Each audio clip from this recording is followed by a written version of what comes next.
Kapag magkasama ang magkaibigang Randy at Arvin, malamang may gagawing kalokohan ang dalawang bata. Nandito na tayo, malapit sa gate ng bahay ng matandang masungit. Teka. Sigurado ka bang wala dyan sa loob ng bakuran si Mang Gusting? Natching na ngatching? Oo, sigurado ako wala nga siya riyan. Saka, may naririnig ka bang umaatching? Di ba wala naman? Oo nga no, wala nga ako naririnig. Kaya nga simulan mo na, ang tagal mo eh. Bumuelo ka na, Arvin. Tiradurin mo na yung bunga ng mangga para makakuha na tayo. Kapag marami tayong makukuha, maipagbibili natin yun. Oo, ito na nga eh. Binabalaan ko na nga tong tirador ko eh. Asintahin mo maigi, Arvin ha. Oo, ito na. Titiradurin ko na. O ito, manood ka. 1, 2, 3. 10. Wow! Tol, ang angas mo. Tinamaan mo yung mangga. O ano, kukunin na ba natin? Papasok na ba tayo sa loob ng bakuran? Isang kumpul yung tinamaan ko. Teka lang. Ako rin. Kailangan may tamaan din ako. Saka, sabay tayo papasok sa loob ng bakuran para kunin yung mga manggang nahulog. Sige na. Inggitero ka talaga. Bilisan mo ha. Baka mamaya dumating na si Mang Gusting na palatching eh. Oo, eto na nga eh. Titiradurin ko na nga eh. Hayun, tol! Sapul din! Ang galing ko! Ayos! Tinamaan mo rin! Sige, kunin na natin, dali! Dahil ang puno ng mangga ay nasa loob ng bakuran ni Mang Gusting, kaya kailangan nilang umakyat pa sa pader upang makapasok. Pinuntahan ng magkaibigang Arvin at Randy ang lugar na posible nilang daanan papasok sa loob ng compound upang kunin ang mga manggang tinirador nila. Magkasunod na umakyat sa pader ang dalawang bata. Malaya silang nakapasok sa loob. O diba? Sabi ko sa'yo eh, wala si Mang Gusting dahil nga umalis siya. Oo nga, naniniwala na ako sa'yo. Kunin na natin yung mga mangga, bilisan natin. Naka, wala pala tayong dalang lalagyan. Sa loob na lang ng t-shirt natin. Ipasok mo sa loob ng short mo yung t-shirt mo para hindi mahulog ang mangga kapag nilagay mo. Wow! Ang husay mo, Tol Arvin ah. Ang talino mo talaga. Naisip mo pa yun? Aba, syempre naman. Anong akala mo sa akin, gunggong? Kapwa nagtakin ng kanilang suot na t-shirt ang dalawang bata. Sa kanila pinulot isa-isa ang mga prutas at ipinasok sa butas sa may leeg. Tuwang-tuwa ang magkaibigan. Akmang aalis na sila upang bumalik sa pader kung saan sila umakyat at dumaan nang may marinig silang ingay na nagpakaba sa kanila. Kahulyon ng asong tila nagagalit. Naku po, may asong kumakahol. Wala nga si Mang Gusting, kaya lang mukhang pinababantayan niya itong bahay niya sa kanyang alagang aso. Lagot tayo. Mula sa kung saan ay nakita ng dalawang bata ang kumakahol at tumatakbong aso na patungo sa kinaroroonan nila. Kaya ganoon na lang ang panlalaki ng mga mata ni na Randy at Arvin. Tol, anong gagawin natin? Tinatanong pa ba yan? Hindi na kailangan i-memorize yan. Tumakbo na tayo! Kumaripas na ang dalawa patungo sa pader kung saan sila dumaan kanina. Nag-uunahan sila sa pag-akyat. Una namang nakaakyat si Randy at nakasampa sa may bakod kaya hindi siya inabutan ng aso. Kaya lang, si Arvin na dahil sa sobrang kaba at nanginginig ang katawan ay hindi agad nakaakyat sa pader. Kaya inabutan ito ng asong alaga ni Mang Gusting. Agad sinakmal ang nakalawit na puwet ni Arvin. Pasalamat na lang at short lang nito ang nakagat ng aso. Agad namang nahila ni Randy ang braso ng kaibigan. Kaya natulungan niya itong makaakyat sa itaas ng pader. Tol, muntik na ako dun ah. Akala ko makakagat na yung puwet ko. Short mo lang ang nakagat. Ayan nga oh, nasira pa ang puwetan ng short mo. May butas na. Oo nga, hayaan mo na. Siniswerte pa rin ako. Buti, hindi nadamay sa kagat ng aso ang dalawang santol ko. Kung hindi, naku po, Lagot talaga ako. Kumakahol pa rin ang mga aso dahil nakikita pa rin ng mga ito ang dalawang bata na nasa itas ng pader. Subalit bukod sa mga asong tumatahol, ay nakita rin nila na naroon na rin si Manggusting at galit na galit. Hawak nito ang kanyang latigo na gagamitin sa dalawang pasaway na bata. Kaya napilitang tumalon si Randy at Arvin. Pareho pa silang napasubsob sa lupa nang bumagsak sila. Baliwala sa kanila yon. Ang mahalaga ay makatakbo sila papalayo habang sapu-sapu ng dalawa nilang kamay ang mga mangga na nasa loob ng kanilang suot na t-shirt. Habang tumatakbong papalayo ang dalawang bata, ay dinig na dinig nila ang sigaw ng lalaki. Galit na galit siya sa ginawa ng magkaibigan. Hoy! Mga walang hiya kayo! Bumalik kayo dito! Mga magdanakaw! Mga pesi bata! Mga walang magawa sa buhay! Magsibalik kayo rito para makita nyo ang hinahanap nyo! Ilalahin ko talaga sa katawan nyo ang latigo ko! Walang nagawa ang galit na si Manggusting. Tuloy-tuloy sa pagtakbo ang dalawang bata. Nakarating sila sa kasukalan at doon ay huminto na sa pagtakbo. Pagod na sila na halos kinakapos na ang kanilang paghinga. Grabe, muntik na tayo dun, tol ah. Oo nga eh, buti na lang, pareho tayong mabilis tumakbo, tol. Akala ko wala talaga siya ron. Pero ba't biglang sumulpot si Manggusting? Saan kaya dumaan yun? Baka nagpapahinga lang kanina nang pumasok tayo sa loob ng bakuran niya. Saka, baka ibang tao yung nakita mo na umalis at kamukha lang niya. Siguro nga. O sige, kumain na muna tayo ng hinog na mangga. Napagod at nagutom ako sa pagtakbo natin eh. Oo, tol, tama ka. Mabuti pa nga, kainin na muna natin ang mga to bago tayo umuwi. Inantakan ng magkaibigan ang hinog na manggang naumit nila sa bakuran ni Manggusting. Ang totoo'y matagal nang tumutulo ang kanilang laway kapag nakikita nila ang matataba at malalaking hinog na mangga sa puno. May kadamutan kasi si Manggusting. Ayaw silang bigyan kapag sinusubukan nilang manghingi. Kaya na magkaroon ng pagkakataon ay pinukol nila yon upang makakuha at makatikim. May ilang piraso na lamang ng mangga ang natira pagkatapos nilang kumain. Iuuwi na lang nila yon. Nakainom muna sila ng tubig sa poso dahil nangati ang kanilang lalamunan sa pagkain ng prutas. Dapit hapon na nang dumating si Randy sa kanilang bahay. Nagluluto ng hapunan ang kanyang lola Inga. Nagmano siya at ibinigay ang 2 piraso ng hinog na mangga. Saan naman galing to, apo?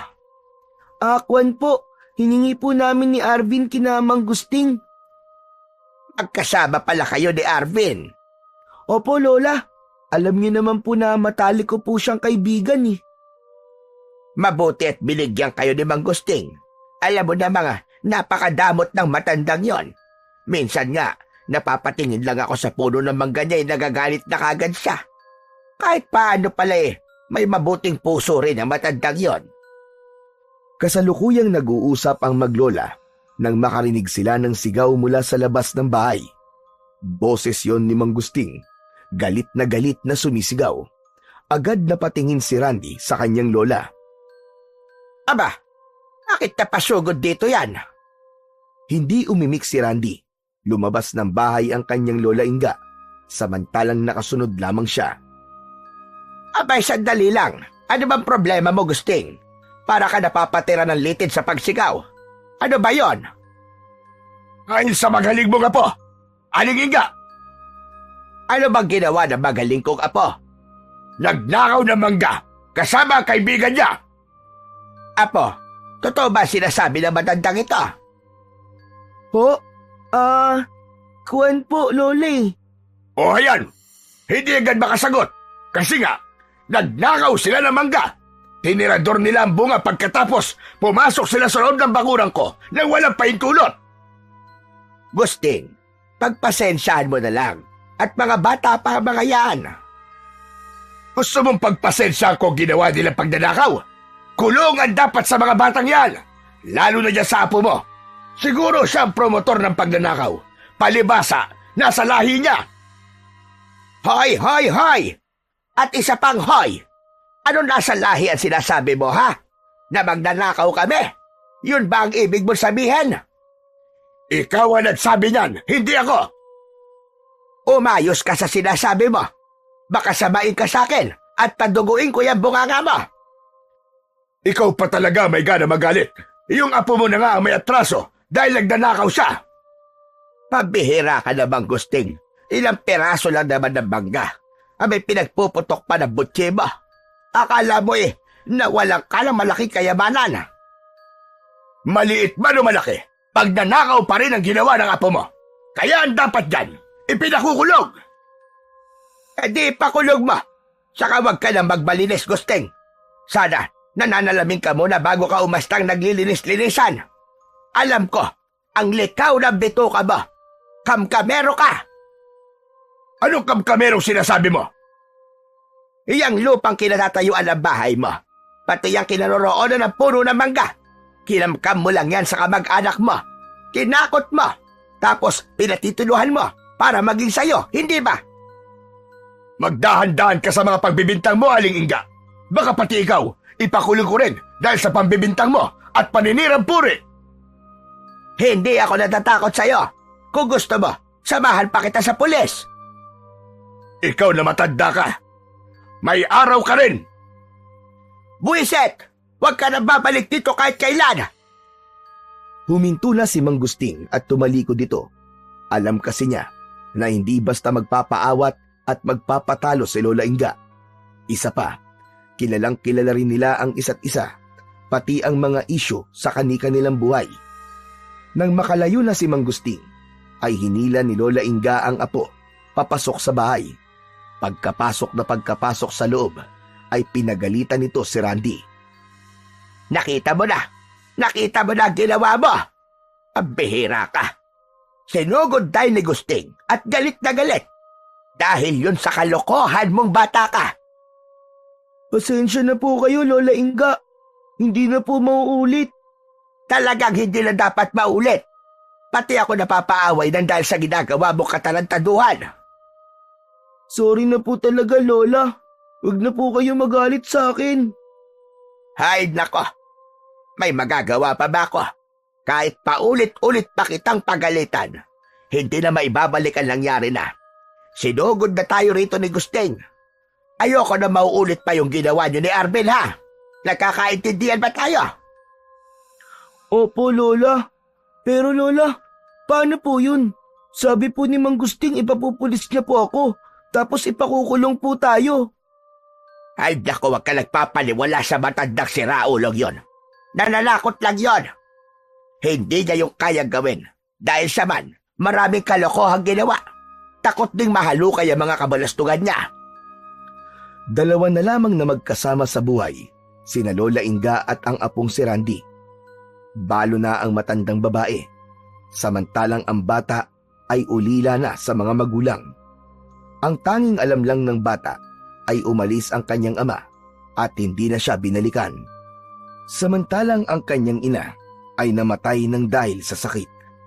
Nag-iisang anak ni Lola Inga ang ama ni Randy na si Berting, kaya masakit din sa kanya na hindi na ito nagbalik pa. Nasa edad na 4 na taon pa lang ang bata nang tuwirang si Lola Inga na ang mag-alaga kay Randy. Naging mahirap yon sa kanya, subalit dahil sa pagmamahal niya sa apo ay tiniis niya ang lahat. Hindi siya nagkulang ng paalala at pangaral sa apo habang lumalaki, sapagkat ang nais niya ay lumaki ito ng isang mabuting tao. Yun nga lang, sadya na talagang natural na sa isang bata ang pagiging pasaway at makulit. Minsan ay nakakalimot sa mga pinapangaral sa kanya, katulad na lang ng ginawa ni Randy, na nirador ng mangga ni Mang Gusting at kinuha ang bunga nang walang paalam. Nang muling magkita ang dalawang bata, ay nag-usap sila tungkol sa mga nangyari, lalo na ang pagsugod ni Mang Gusting. Talaga, Arvin? Nagpunta rin sa inyo si Mang Gusting na palahatsing? Oo, tol. Nagpunta talaga sa amin. Paano yun? E di, inaway din niya ang tatay at nanay mo. Hindi. Teka, bakit ganun? Nagpunta siya sa bahay namin. Inaway niyang Lola Inga ko. Ano ka ba? Hindi niya kayang awayin ng itay at inay ko, no? Bakit nga? Siyempre, wala doon ang mga magulang ko na nagpunta siya eh. Kaya sinong aawayin niya? Tapos nagtago ko. Hindi ako lumabas ng bahay kahit naririnig ko yung pagtawag niya sa akin. Sayang. Alin ang sayang, Randy? Dapat pala ganun din ang ginawa namin ng lola ko. Di na lang sana namin pinansin. Di sana. Hindi niya kami inaway. Hayaan na lang natin ang manggusting na yun. Siguro, ipinaglihi talaga yun sa sama ng loob.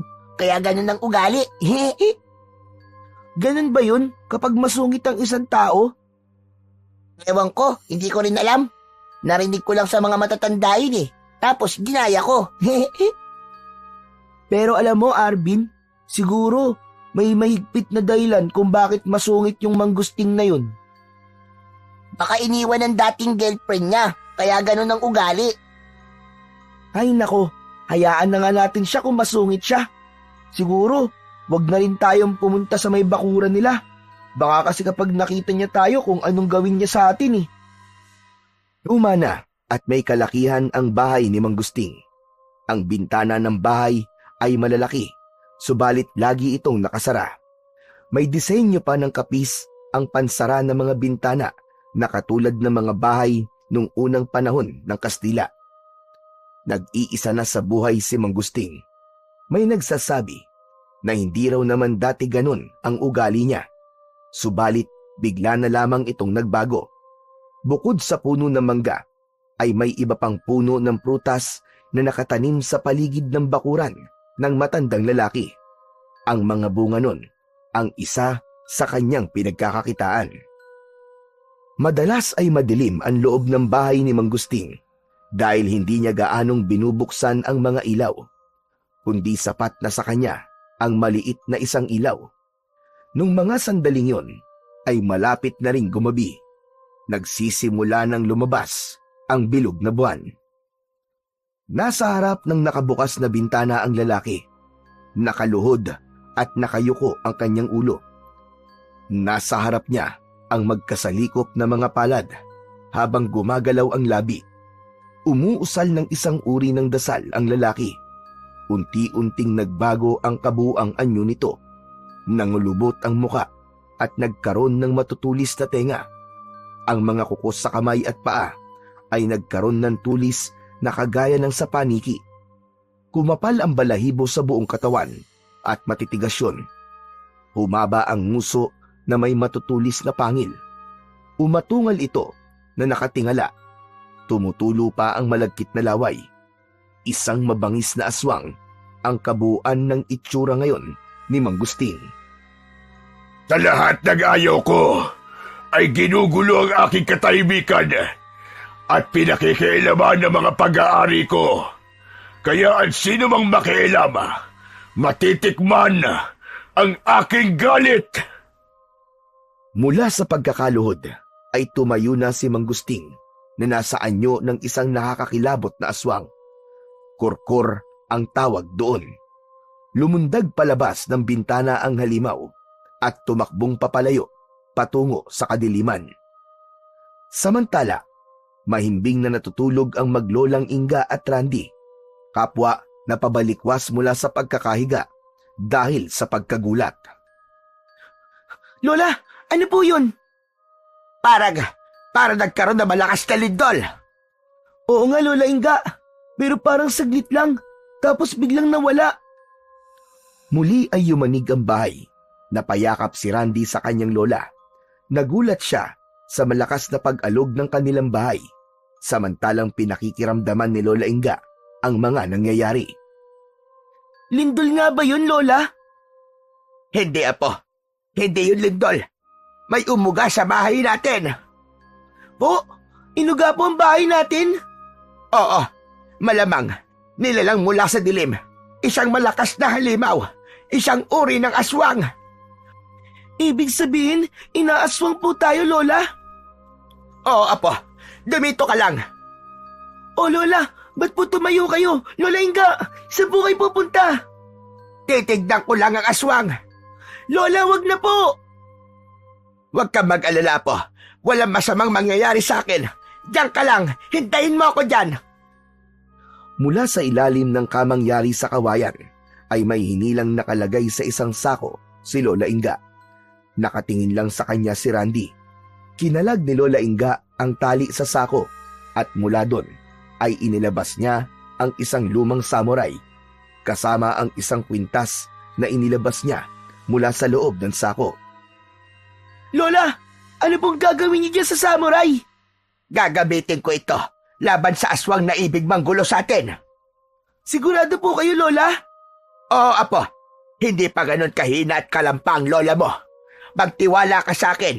Kaya ko pang harapin ang aswang na yan. Humanda talaga siya sa akin. Walang nagawa si Randy. Isa pa, kahit may edad na ang kanyang lola, ay malakas pa rin ito kumpara sa ibang matanda sa lugar nila. Lumabas ng bahay si Lola Inga, hawak ang samurai. Nakita niya sa labas na nakahawak pa sa haligi ng kanilang bahay ang aswang na kurkor na si Manggusting. Hoy! Ikaw na halimaw ka! Kung may galit ka ako, harapin mo! Huwag mong pagdiskitahan niyang haligi ng bahay namin! Nananakot ka pa! Bumitaw sa pagkakahawak sa haligi ng bahay ang aswang. Suminghot-singhot pa ito ng hangin bago tuluyang tumingin kay Lola Inga. Akala mo yata'y natatakot ako? Nagkakamali kang aswang ka! Hindi mo ako basta-basta matatakot! Sige! Lumapit ka sa akin! Subukan mo lang! Lapit! Lumapit ka! Umatungal ang aswang. Nakita niya na buo ang loob at may angking katapangan ang babaeng kanyang kaharap. Kilala ko ang estilo niyong mga aswang. Dinadaan niyo lang sa laki at kapangitan, pero alam kong may karawagan din kayo. Kaya kung talaga matapang ka, lumapit ka rito! Pormahan mo! Para mabalatan kita ng buhay gamit itong samurai ko! Bakas sa aswang nakaharap ni Lola Inga ang pagkabahala. Tila nagdadalawang isip dahil sa talas ng samurai na hawak ng matandang babae. Subalit kailangang ipakita ng aswang ang katapangan niya. Para sa kanya, hindi ang katulad ng isang matandang gaya ni Lola Inga ang magpapaatras sa kanya. Umatungal ng malakas ang aswang na kurkor. Mula sa ilong ay nagbuga pa ito ng tila usok. Ang isang paa ay ikinahig pa sa lupa at saka dinaluhong niya ang lola ni Randy. Hindi ako natatakot sa'yo! Pangit na halimaw! Saglit na iwinasiwas ni Lola Inga ang hawak niyang samurai at saka itinutok yun pasalubong sa halimaw na sumugod palapit sa kanya. Dahil sa bilis ng pagsugod ng aswang ay bumaon ang samurai sa katawan nito. Subalit hindi doon nagtapos ang paghaharap nila. Nanlaban ng aswang kahit nakabaon na sa katawan nito ang matulis na samurai. Nahagilap ng halimaw ang buhok ng matandang babae at mahigpit yung hinawakan. Mula sa may pinto ng bahay ay nakasilip naman ang batang si Randy. Nakita niya na nalalagay na sa panganib ang kanyang Lola Inga, kaya napilitan siyang lumabas. Hoy! Pangit na aswang! Bitiwan mo ang lola ko! Halimaw ka!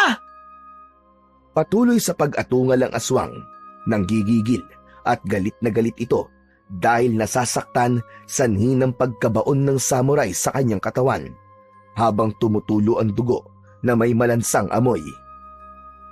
Andi Apo! Umalis ka na rito! Lumayo ka at baka mapahamak ka, Apo!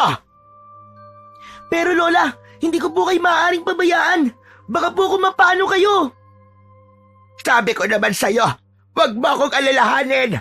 Kaya ko ito, Apo. Pero nahihirapan na po kayo, Lola Inga. Tutulungan ko po kayo, Lola. Hindi po ako natatakot sa pangit na aswang na yan. Iligtas mo na lamang ang sarili mo, Apo. Huwag na matigas ang ulo mo. Akala ko po ba kaya niyo, Lola? Oo nga. Kaya lamang ang kwintas na kinuha ko sa sako nakalimutan ko. Naiwan ko sa loob ng kwarto. Pagkarinig ni Randy sa sinabi ng kanyang Lola Inga, ay nagmamadaling tumakbo ang bata at pumasok sa loob ng bahay. Dumiretso ito sa loob ng kwarto Agad niyang nakita ang kwintas na naroon sa loob ng kwarto at katabi ng sako. Nagmamadaling dinampot yun ni Randy at saka muling lumabas upang bumalik sa kinaroroonan ng kanyang lola at ng halimaw. Lola Inga, dala ko na po ang kwintas! Randy, ihagis mo sa akin! Dalian mo, apo! Inihagis yun ni Randy sa kanyang lola. Muntik na itong hindi masalo, subalit sumabit ang kwintas sa isang daliri ng matanda. Kaya agad niyang ikinuyom ang kanyang palad upang hindi ito mahulog. Sa pagkakahawak ni Lola Inga sa kwintas ay may pagbabago agad na naramdaman ang matandang babae. May kakaibang lakas na agad na naramdaman si Lola Inga at gumapang yun sa kabuuan ng kanyang katawan. Dahil sa pangyayaring yun, ay agad na kumilos si Lola Inga. Hinugot niya ang pagkakabaon ng samurai sa katawan ng halimaw. Hindi naman nakontento si Randy na pinanood lamang ang mga nangyayari. Dumakot siya ng buhangin gamit ang dalawang kamay. Saka yun isinaboy sa aswang. Nalagyan ng buhangin ang malaking mata ng aswang. Dahil doon ay nahirapan itong makakita na tila nangangapa.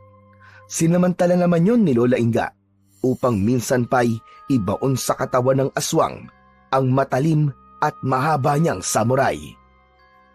Ngunit nagawang iwasan yun ng halimaw na tila nakaramdam na ng takot dahil sa pagkakaroon ng kakaibang lakas ni Lola Inga. Kaya kahit na hirap idilat ang mga mata at di alam ang pupuntahan, ay tumakbong papalayo ang aswang at nawala ito sa kadiliman. Lola, wala na po! Naduwag po yung aswang! Tumakbo na po siya! Sabi ko na sa iyo kaya-kaya ko siya! He can fit! Buti na lang po pala, Lola. Naibigay ko po sa inyo ang kwintas. Oo nga, Apo. Dahil may taglay na pambihirang katangian ang kwintas na ito. Wow! Ang gara po pala ng kwintas na yan, Lola Inga. Yung aswang na umatake sa atin kanina, may kutob akong kilala ko siya. Talaga po, Lola Inga? Kung ganun, sino po siya? Sino po yung aswang na yun? Ang hinala ko, si Gusting. Hindi ako maaaring magkamali. Siya ang aswang na umatake sa atin. Nakauwi na ng kanyang bahay si Mang Gusting. Galit na galit ito dahil sa mga nangyari. Masamang-masama ang loob habang hinuhugasan ng maligamgam na tubig ang kanyang sugat sa dibdib, maging ang mata na napuno ng buhangin. Walang hiyang matanda yun. Muntik na ako mapuruan ng kanyang samurai. Hindi pala siya pangkaraniwan dahil yun sa kwintas na meron siya. Pero hindi pa kami tapos ni Aling Inga. Magkakaroon din ako ng pagkakataon para makaganti sa kanya. Pati na sa pasaway niyang apo na magnanakaw ng mangga. Samantala, nang magkita naman ang magkaibigang Arvin at Randy, ay ibinida ni Randy ang naging engkwentro nila ng kanyang Lola Inga sa aswang. May kasama pa yung aksyon habang ikinikwento yon ni Randy.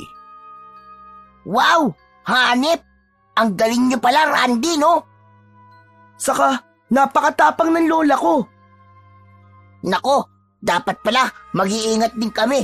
Baka sa susunod, sa bahay na namin siya umatake. Baka hindi na, Arvin. Sigurado ako madadalaan na yun dahil sa ginawa sa kanya ni Lola Inga. Saka, alam mo ba kung sino yung aswang? Ibig mo sabihin, nakilala ng lola mo? Oo, Arvin. At sabi niya, malamang daw si Mang Gusting yung aswang na yun. Anak nang, sabi ko niya nga, Abi. Bakit? Alam mo bang siya ang aswang? Naisip ko na rin kasi yun na may sikreto si Mang Gusting. Kaya mas gusto niya ay lagi siyang nag-iisa. Tapos yung bahay niya laging walang tao at ang dilim-dilim. Naku po, dapat talagang mag-ingat tayo sa kanya. Delikado siya. Siguro kaya umatake si Mang Gusting ay dahil sa pagnanakaw natin ng mangga. Hindi niya matanggap na nanakawan natin siya. Pwedeng ganun nga. O kaya, talagang natural na sa mga aswang yung maggasik ng lagim at tumanap ng magiging biktima. Hindi ba, Randy? Ipinaalam din ni Arvin sa kanyang lolo Teroy ang tungkol sa pag-atake ng aswang sa bahay ng kaibigan. Kaya nga kabilin-bilinan ko sa iyo, Apo. Huwag kang magiging pasaway at matigas ang ulo. Mabuti na lamang at walang masamang nangyari kay Inga at Randy. Oo nga po, Lolo eh. Nakaligtas pa rin po sila sa pag-atake ng aswang. Salamat po sa Diyos. Kaya nga, doble ingat ang dapat nating gawin.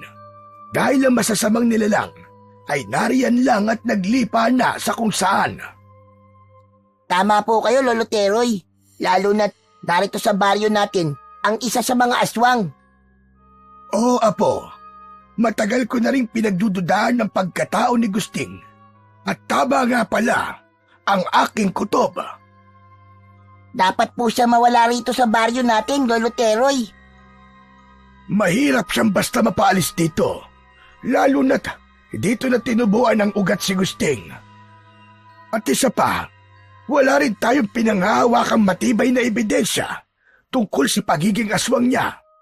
Walang makapagpapatunay. Kung sa bagay po, kasi puro sabi-sabi lang yun eh. Wala namang nakakakita pa ng pagbabago niya bilang isang mapanganib na aswang. Pero ang totoo, Apo, hindi dating masama ang ugali ni Gusting. Palakaibigan ng taong yun. Bakit po naging masungit po siya? Wala ring makapagsabi sa tunay na dahilan. Ang totoo ay kaibigan ni Gusting ang tatay ng kaibigan mo. Ano po? Kaibigan po ni Mang Gusting ang tatay ni Randy? Tama ka, Apo. At hilig nila ang laging pumunta sa gubat upang doon ay mangaso. Ibig sabihin, nanguhuli po sila ng sabay ng hayop sa gubat? Ganun na nga, Apo. Pero teka po, Lolo Teroy. Parang hindi yata alam ni Randy ang mga sinasabi niyo ah. Abay, malay ko. Wala po kasi siyang sinasabi tungkol sa akin na ganyang kwento. Ano bang kwento ang alam niya tungkol sa kanyang tatay? Ang sabi po niya sa akin, iniwan po sila ng kanyang tatay. Umalis po para magtrabaho tapos hindi na po bumalik. Kung ganon, nagsinungaling sa kanya ang kanyang lola Inga. Hala, bakit ginawa yun ng kanyang lola? Itinago pala niya kay Randy ang katotohanan. Maigpit siguro siyang dahilan, kaya niya nagawa yun. Pero Lo, kung hindi po totoong iniwan si Randy ng kanyang tatay, nasan po siya? Nawala sa gubat. Magkasama sila ni Gusting nang magtungo sa gubat para maghunting ng mga ligaw na hayop na uhulihin at ipagbibili. Dahil ang sabi ay matatagpuan din sa gubat ang kakaibang hayop na magbibigay ng malaking swerte. Anong hayop po yun, Lolo Teroy? Isang kakaibang uri ng usa. Usa na may ginintuan sungay na kapag ito'y nahuli ay may pagbibili sa napakalaking halaga. Hinanap yun ng magkaibigang Gusting at Berting na tatay ni Randy. Dahil nga may malubang sakit ang nanay ni Randy noon. At ang kaibigan mo ay 1 taong gulang pa lamang. Pagkatapos, ano po nangyari, Lolo? Nahuli po ba nila yung usang may gintong sungay? Sa kasamaang palad, hindi. At ang tanging nakabalik ay si Gusting. Tulala at tila wala nang nakikilala nang umuwi siya mula sa gubat. Ang tatay po ni Randy na si Mang Berting, ano po nangyari sa kanya? Walang nakaalam kung anong nangyari dahil wala ring sinabi si Gusting. Hindi siya makausap na maayos. Ang nagpasalin-salin na kwento ay nawala sa gubat ang tatay ni Randy. Nawala? Baka po pinatay ng mabangis na hayop. Kung pinatay, sana meron nakitang bangkay ang mga humanap sa kanya o kahit damit na merong dugo. Pero walang nakitang anuman. Walang bakas. Kaya ang sabi, nawala siya sa gubat at posibleng merong kumuha sa kanya. Kumuha po? Sino naman? Mga engkantado. Hala, Di po ba may kapangyarihan po mga engkantado? Yun ay base sa kwento-kwento lamang. Pero wala pa rin makapagsasabi kung anong tunay na nangyari sa tatay ni Randy. Lo, ang dami niyo pong alam tungkol sa mga yun ah. Pero si Randy po, hindi niya po alam lahat yun. Baka hindi pa lang naikikwento ng kanyang lola. Dahil nga bata pa si Randy at hindi pa siya nagtatanong. Kung ganon, bakit niyo po sinabi sa akin yan, Lolo Teroy? Sa tingin ko kasi ay dapat mo nang malaman na po. Lalo na't kaibigang matalik mo si Randy. Okay lang po bang sabihin ko po sa kanya yon? Wala naman akong nakikitang masama ron. Dahil kwento yan ng tatay niya. Bagay na kailangan niyang malaman. Ang sumunod na araw na nagkita ang magkaibigan ay hindi na napigilan pa ni Arvin na sabihin kay Randy ang mga ikinuwento sa kanya ng kanyang lolo Teroy. Kaya kung ano ang sinabi sa kanya ng kanyang lolo ay yun din ang ipinaalam ni Randy sa kaibigan. Bagay na hindi naman kagad pinaniwalaan. Ano bang sinasabi mo, Arvin? Gumagawa ka lang yata ng story eh. Hindi ka naman writer ah. Tol, hindi nga ako writer. Kaya hindi invento ang sinasabi ko sa iyo. Ano ka ba? Eh kasi naman, hindi ka panipaniwala eh. Paano mo nasabing hindi ka panipaniwala, Aber? Kasi nga, hindi ganyan ang sinabi sa akin ni Lola Inga. Yun nga, Tol. Itinago sa'yo ng Lola Inga mo ang katotohanan. Nagkakamali ka, hindi ganyan ang lola ko. Lagi niyang sinasabi sa akin yung totoo. Kasi nga, hindi naman siya sinungaling eh. Ibig mong sabihin, yung lolo ko na nagkwento sa akin na sinungaling, ganun ba? Oy, Tol, wala akong sinasabing ganyan ha. Ikaw ang nagsabi niyan. O sige, ganito na lang. Kung tanungin mo kaya ang Lola Inga mo, baka kasi ayaw nilang ipaalam sa'yo ang totoo. Natahimik si Randy. Alam niyang may katwiran ang kaibigan niya. Kaya lang, pag uwi sa bahay, ay hindi yun magawang itanong ni Randy sa kanyang lola. Nagdadalawang isip siya. Iniisip din niya na baka magalit lamang ang kanyang lola. Subalit ang mga sinabi ni Arvin kay Randy ay hindi na maalis-alis sa isip ng bata. Dala-dala niya yun hanggang sa kanyang pagtulog na minsan ay napanaginipan pa niya. Itay! Itay! Itay! Itay! Biglang napabangon si Randy. Nagmamadali namang lumapit si Lola Inga sa apo na kagigising lamang. Nagulat siya sa biglang pagsigaw ng apo. Aba, ano nangyari, Apo? Nananaginip ka ba? Opo, Lola Inga. Nananaginip po ako. Tinawag mo yung itay. Siya bang napanaginipan mo? Opo, Lola. Nakita ko po kasi siya sa panaginip ko. Kaya lang iniwan niya po ako. Bigla po siyang umalis. Diba, yun naman na sinabi ko sa'yo, na umalis ang tatay mo at hindi na nagbalik pa. Kaya ka lalong lumubha ang karamdaman ng inay mo hanggang sa namatay siya sa sakit. Kaya lang po, Lola. Sa panaginip ko po, bakit ganun? Humihingi po siya sa akin ng tulong. Parang nahihirapan po siya dahil parang nakakulong po. Ay nako, ano ka ba naman, Apo? Panaginip lang yon. Kadalasan ng panaginip ay walang katotohanan. Lola, saan po ba talaga nagpunta ang tatay ko? Apo, sabi ko nga sa'yo, iniwan ka niya. Kayo ng inay mo nung sanggol ka pa lamang. Akala ko ba'y malinaw na sa'yo tungkol sa bagay na yon? Dahil nasabi ko na sa'yo, di ba? Paulit-ulit na lang ba? Opo, Lola Inga. Pero, bakit ngayon ay parang nagdududa ka? Parang may iba kang gustong paniwalaan. Wala po. Wala po, Lola. Teka ka, Randy. May iba ka pa bang nalalaman? May nagsabi ba sa'yo? Wala po, Lola Inga. Basta na lamang po na pumasok po sa isip ko. Randy, ako ang lola mo.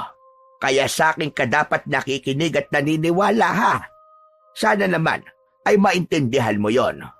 Dahil sa ngayon ay marami nang gumagawa ng kung ano-anong kwento na walang katotohanan.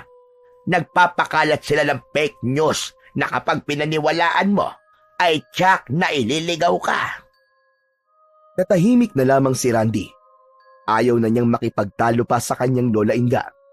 Kaya nga lang, yung mga sinabi sa kanya ng kaibigan niyang si Arvin ay dapat niyang matiyak at malaman kung may katotohanan ba. Pero sa paanong paraan at sino ang magpapatunay? Dahil patuloy na lumiligalig at gumugulo sa isip ni Randy ang tungkol sa kwento na yon, kaya madalas ay hindi siya mapalagay. Tila may nagtutulak upang alamin ang totoo. Kaya may nabuong pa siya ang bata, bagamat hinding-hindi yun maiibigan ng kanyang Lola Inga. Nang sumunod na araw ay may pinuntahan ang lola ni Randy. Lumabas siya ng bahay upang gawin ang kanyang naisip na plano. Habang naglalakad siya, ay nakita siya ng kaibigang si Arvin. Tol, saan ang punta mo? Saka, bakit meron kang dalang bag? Diyan lang, sa tabi-tabi. Diyan lang? Tapos may bag ka? Ilang araw ka bang mawawala? Saglit lang. Kung sumama kaya ako sa'yo, Hindi na tol, wag na. May istorbo ka pa eh. nag-aalala naman ako sa'yo. Pero teka, sabihin mo na kasi sa'kin. Di ba, magkaibigan naman tayo. Saan ka ba talaga pupunta? Sa gubat, tol. Ano ka mo? Sa gubat? Seryoso ka, tol? Doon ka pupunta? Oo nga, ang kulit mo naman eh. Eh, anong gagawin mo ron? Di ba, ikaw na rin na nagsabi na dun nawala sa gubat ang itay ko, kaya pupunta ako dun para hanapin siya. Huwag na lang, Randy. Baka delikado yun. At kung ano pa mangyari sa'yo, saka matagal ng panahon yun eh. Idala akong tirador dito, Arvin. Ito ang gagamitin ko sa mga hayop na pwedeng umatake sa akin. Di ba, asentado naman ako sa paninirador. Sisiw na sisiw sa akin yung mangga ni Manggusting, di ba? Tinamaan ko kagad. Kahit na, manggilang yun eh. Hindi naman lumalaban yun eh. Iba pa rin yung mga makakasagupa mong hayop doon sa gubat. Basta. Pupunta pa rin ako doon, Arvin. Kasi nga, baka makita ko doon ang itay ko. At doon siya nakatira. Walang nagawa si Arvin na pigilan ang kaibigan. Alam niya kung gaano kasabik si Randy na makita at makasama ang kanyang ama.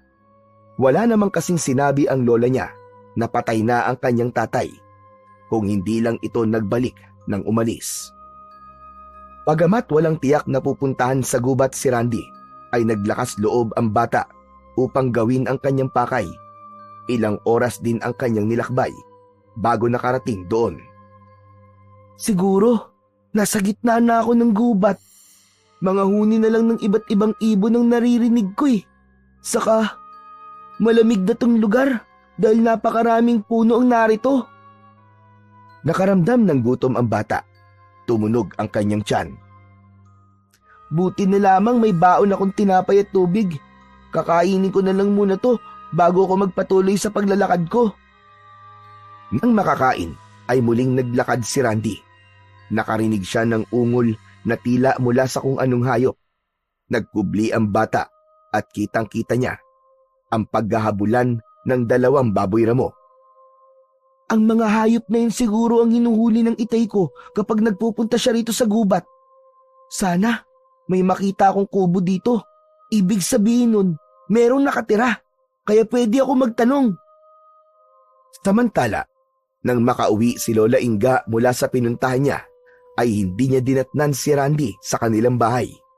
Inisip na lang na matanda na siguro'y nakipaglaro lamang ang kanyang apo. Kaya lang, umabot na ang dilim at gumabi na, ay wala pa rin si Randy.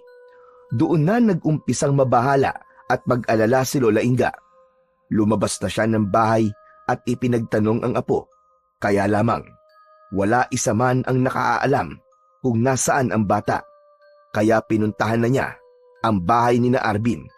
Sa una ay nag-aatubili pa ang bata na sabihin kay Lola Inga ang ginawa ng kanyang kaibigan. Arvin, iho, wag mo sanang pagtakpan ng kaibigan mo. Alam kong nasabi niya sa'yo kung saan siya pupunta. Kuwan po kasi. Ano po kasi, Lola Inga eh. Nakikiusap ako sa'yo, Arvin. Saan nagpunta si Randy? Sobra na ako nag-aalala para sa kanya. Lola Inga, kasi po, nakasalubong ko po siya. Tapos nung tanungin ko po, ang sabi po niya, pupunta daw po siya sa gubat. Ano ka mo? Nagpunta siya sa gubat? Opo, yun po sabi niya sa akin nang makita ko po siya. Abay, anong gagawin niya roon? Diyos kong bata yon. Gabi na wala pa siya. Paano na doon ang apo ko? Sabi ko nga po sa kanya, wag na po siyang tumuloy eh. Kaya lang po, mapilit po si Randy eh. Anong gagawin naman ng batang yon sa gubat? Pambihira ka naman, Randy. Hahanapin daw po niya ang tatay niya doon. Natahimik at natulala si Lola Inga sa sinabi ni Arvin, sapagkat hindi niya inaasahan ang ganung bagay dahil wala naman siyang sinasabing anuman tungkol sa gubat. Samantala, ipinagpaliban na ni Randy ang magpatuloy sa paglalakad sa pusod ng gubat. Nagpaikot-ikot na siya sa loob nun, kaya lamang wala siyang makita na anumang kubo. Inabot na siya roon ng gabi. Hindi niya na kayang bumaba pa ng gubat dahil madilim na.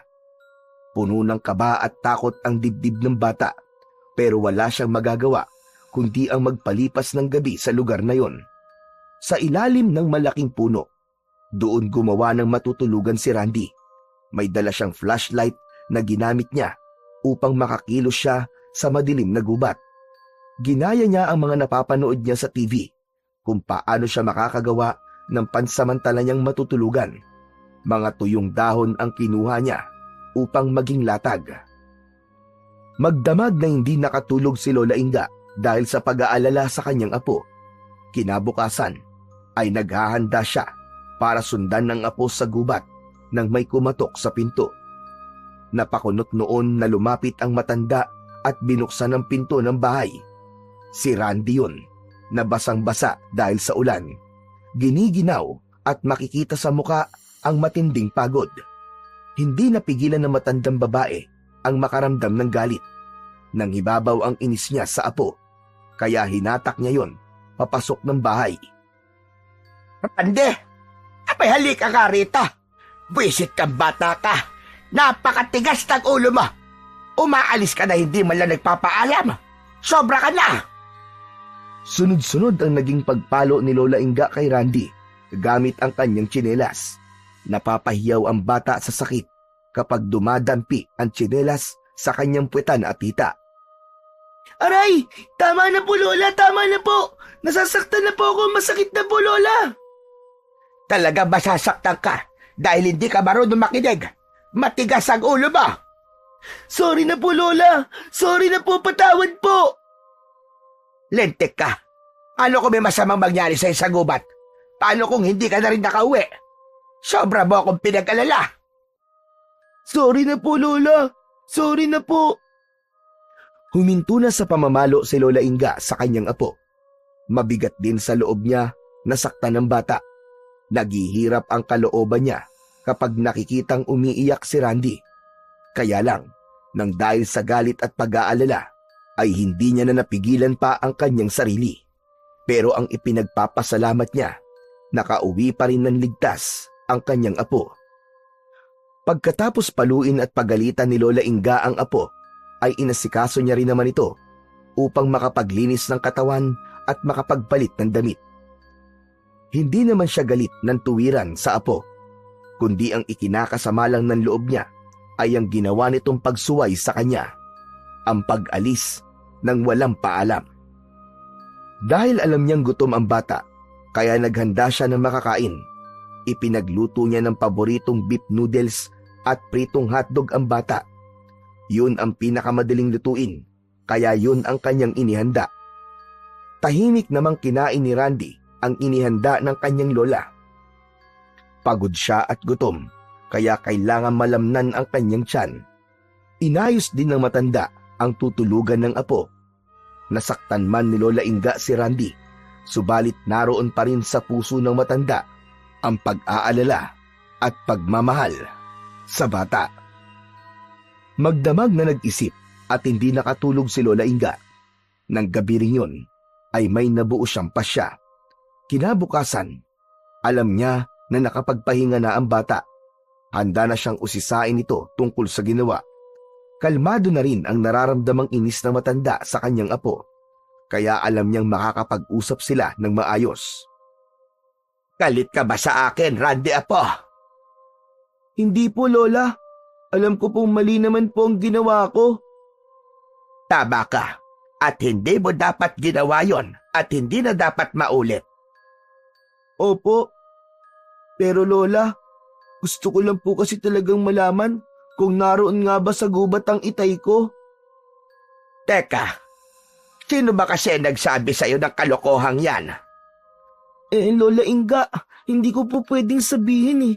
Jack, magagalit po kayo sa kanya. Ano po ba talaga ang totoo?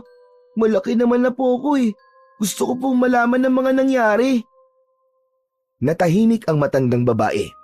Naisip niya na lumalaki na at nagkakaisip na si Randy. Nagiging mapagtanong na ito. Kung anuman ang katotohanan, ay hindi niya na yon maitatago pa at maikukubli sa bata.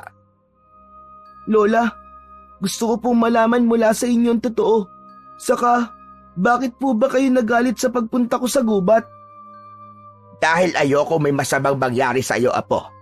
Hindi ko kayang may isa pang mahal ko sa buhay ang mawawala sa gubat at hindi na makakabalik pa. Ang itay ko po ba ang sinasabi nyo?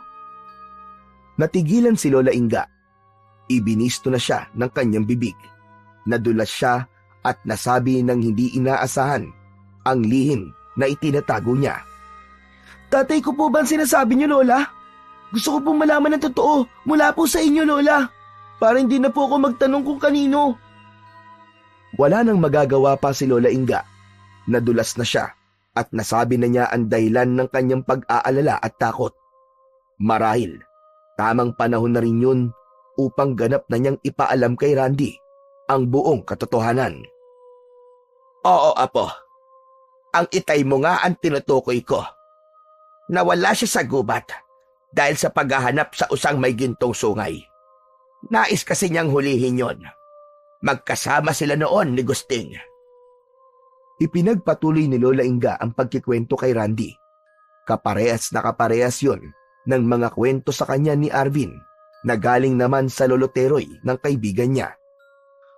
Seryosong pinakinggan ni Randy ang bawat detalye ng mga sinasabi ng kanyang lola.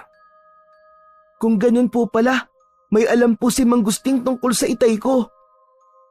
Ano nga ay ganon? Maaari nating malaman ang totoo kay Gusting. Kaya lamang, hindi na niya maalala ang lahat. Dahil nang magbalik si Gusting mula sa gubat, ay tulala siya. Para siyang mababaliw. At nang umayos ang kanyang kalagayan, ay wala na siyang maalala at maikwento. Bukod doon, ay naging masungit at magagalitin siya. Mas gusto niyang laging nag-iisa at umiiwas sa mga tao. Pero sabi niyo po, baka siya rin po ang aswang na umaatake sa atin, di ba? Oo, Randy, tama ka. At may kutob din ako na ang pagiging masamang nilalang niya ngayon ay may kinalaman sa nangyari sa kanila ng itay mo. Sana pala, pwede kong makausap si Mang Gusting. Wag na, Apo. Wag na. Dahil wala kang makukuhang anumang impormasyon galing sa kanya. Kung naging aswang po si Mang Gusting pagkatapos niya po magtungo sa gubat, baka po, isang aswang na rin po si itay. Gaya nga ng nabanggit ko na sa iyo, walang nakaalam sa totoong nangyari. Samantala, nang magkita ang dalawang bata, ay kanilang napag-usapan ang mga lihim na kanilang nalaman. Halos magkapareho ang kwento ni Lolo Teroy at Lola Inga. Ganon din pala ang kwento sa'yo ng Lola Inga mo. Oo, Arvin, tol. Gusto ko talagang hanapin ang itay ko. Dapat magpaalam ka kasi ng maayos sa lola mo para hindi siya nag-aalala. Pero ang iniisip ko lang ay kung papayagan niya ako. Yung minsan ngang nagpunta ako sa gubat galit na siya eh. Iba nun. At iba ngayon. Noon kasi, di pa niya nasasabi sa iyo ang totoo. Pero ngayon, ipinaalam niya na sa iyo ang tunay na nangyari sa itay Berting mo. Siguro, maiintindihan ka niya kung magplano kang pumunta doon. Sana nga, Arvin. Sana nga. Gusto ko na talagang makita ang itay ko, Arvin. Matatahimik lang ako at mabubuo ako kapag nakilala ko na siya. Pag pinayagan kang pumunta sa gubat, kung gusto mo, samahan kita. Talaga, tol? Oo naman, magkaibigan tayo, di ba? Kaya dapat nagtutulungan tayo at nagdadamayan. Salamat, tol Arvin ah. Kaibigan talaga kita. Maaasahan ka kahit kailan. Oo naman, di ba? Sinasamahan nga kita sa kalokohan eh. Kaya handa rin kitang samahan sa paggawa ng mabuti, lalo na sa paghahanap sa tatay mo. Alam ko kasi na yun ang magpapasaya sa iyo kapag nakita mo na ang tatay mo. Oo naman, matagal na akong sabik na sabik kay tatay. Kaya nga ngayon may pagkakataon na pwedeng makasama ko na siya. Gagawin ko ang lahat, tol. Mula nang malaman ni Randy ang totoo tungkol sa tatay niya, ay hindi na siya mapalagay. Sa bawat araw na lumilipas, ay walang ibang nasa isip niya, kundi ang makita ang kanyang ama. Umaasa siya na buhay pa si Berting, kaya't bagamat may pangamba ay naglakas loob si Randy na magpaalam sa kanyang lola. Ay nako, alam ko darating ang pagkakataong ito, apo. At inaasahan ko na yon. Hindi po kasi ako matatahimik, Lola Inga. Naiintindihan kita, apo. Ibig po bang sabihin, Lola, papayagan niyo po ako para hanapin ko po sa gubat ang tatay ko? Oo, apo. Pumapayag na ako. Kahit alam kong hindi yon magiging madali. Huwag po kayong mag-alala, Lola. Mag-iingat po ako.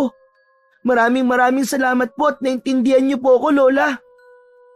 Pagpayag ngayon ni Lola Inga, ay agad na sinabi ni Randy kay Arvin.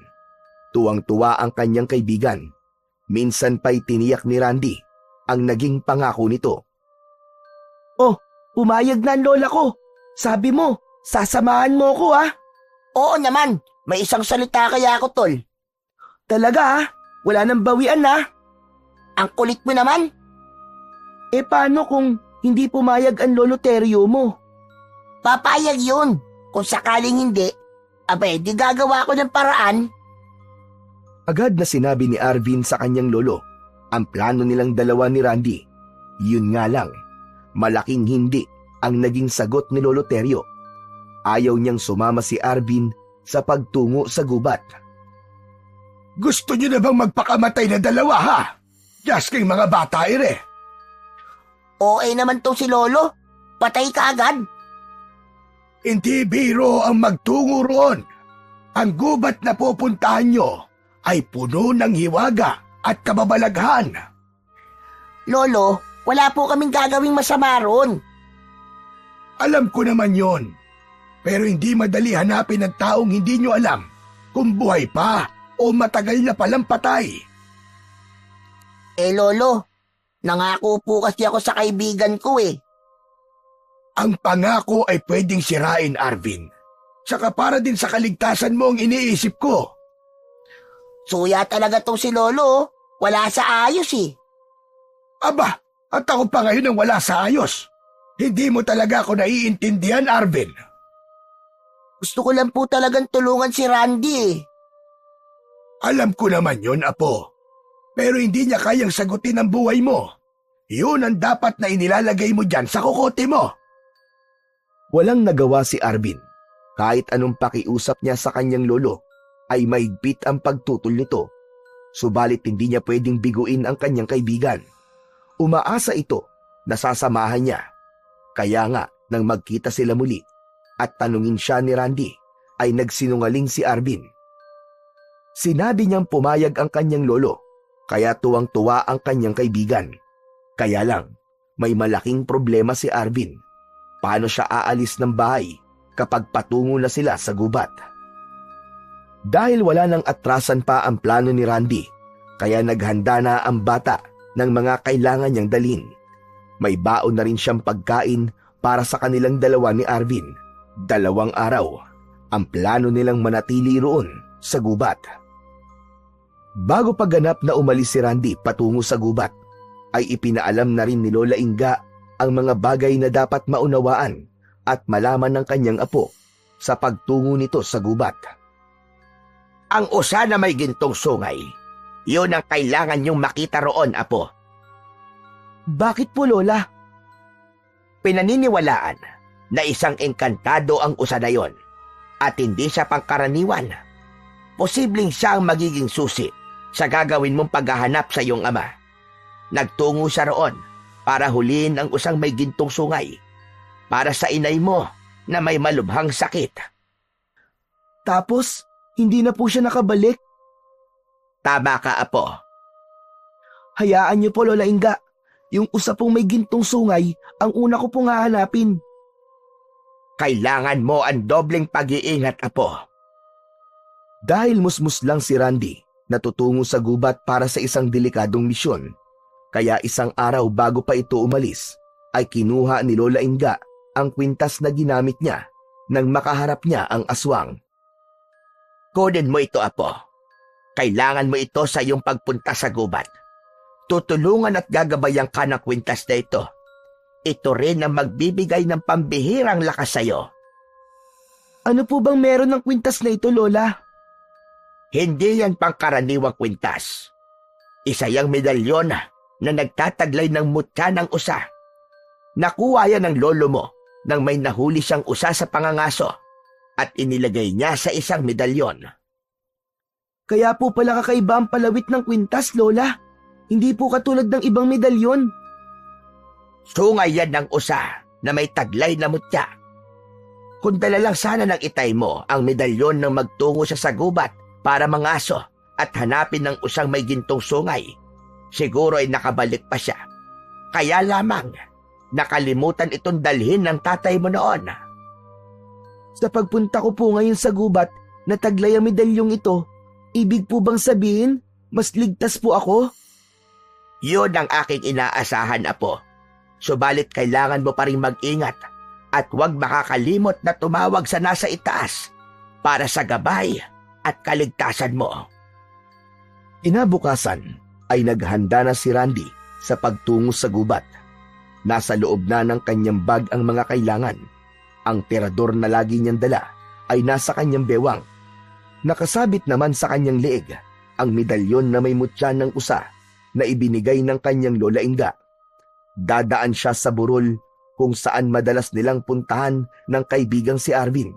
Usapan nila na doon magkikita. Nang malapit na si Randy sa may burol, ay agad niyang natanaw ang kaibigan na kumakaway sa kanya. Kaya patakbo siyang lumapit kay Arvin. Tol! Tol, kanina ka pa ba dito? Hindi naman. Nauna lang ako sa'yo ng konting minuto.